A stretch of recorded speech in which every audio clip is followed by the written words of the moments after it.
Now, with that, we say good evening. Thanks for joining us for Local 12 News Live at 6. An $8 million settlement is weighing heavily on Cincinnati leaders. It comes more than 5 years after protests in the Queen City in the wake of George Floyd's death. The plaintiffs are mostly protesters who violated curfew. Local 12's Morella Porter joins us live from City Hall with mixed reaction from council members who are set to authorize the funds. Morella.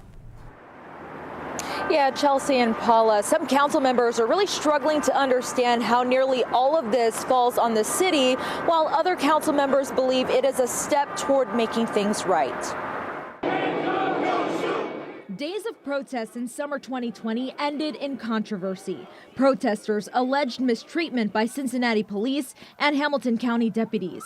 5 years later, Cincinnati is footing nearly all of an $8.1 million settlement with 479 plaintiffs. I stand behind our Cincinnati police, the SWAT team, and CDRT, 10 toes down, supporting what they had to do that day. The county is only on the hook for $61,000. Council members struggled to understand that, considering many of the issues were reported here in the jail Sally Port. Can you shed some light on how the city ended up having to pay the bulk of this bill? There are allegations in the complaint that exceed the issues in the Sally Port. Their contribution reflects their best analysis about the risk that the county faced in this lawsuit. Wow. I'm struggling with that. Anna Albee sees the settlement as an apology. At the end of the day, we had residents and citizens who were mistreated by their government. Of all the people that are in this settlement, it's possible that some of this money might be going to people who are quote unquote professional protesters. Any thoughts on that? What we heard from the solicitor today is that these funds are going to folks who were peaceful protesters who violated the curfew. Peaceful protesters. I support everyone's First Amendment right to make their voice heard and protest and demonstrate. Mark Jeffries sees it as the responsible thing to do. Which is unfortunate to say. Scotty Johnson believes it sets a dangerous precedent. I do not advocate anybody being mistreated or anybody's rights being violated.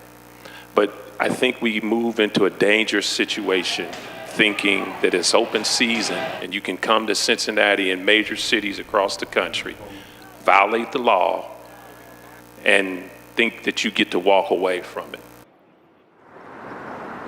Now, of that $8 million, $2 million will go toward attorney fees for the plaintiffs, and between all of those more than 400 plaintiffs, they'll get roughly $12,000 to $13,000. The city solicitor did say that anyone who was charged with more violent crimes beyond violating the curfew is not part of this settlement. For now, live at City Hall, Morella Porter, Local 12 News. It's still a lot to work out. Thanks, Morella. The Cincinnati FOP is blasting the settlement and the dismissal of charges against the hundreds of people arrested. But an attorney for the protesters in the class action case says her clients were just lawfully exercising their First Amendment rights. They were held in custody. They were, some of them held in really deplorable conditions outside the jail overnight. They were prosecuted for many months, sometimes up to close to a year for some of them, until the charges were finally dismissed. Attorney Jacqueline Green also says that a lot of her clients were arrested for misconduct when they didn't leave, but they didn't hear the orders to disperse. The settlement also includes policy changes for police, including a guidance for how police handle protests and mass arrests. A vote to authorize the funds is expected tomorrow.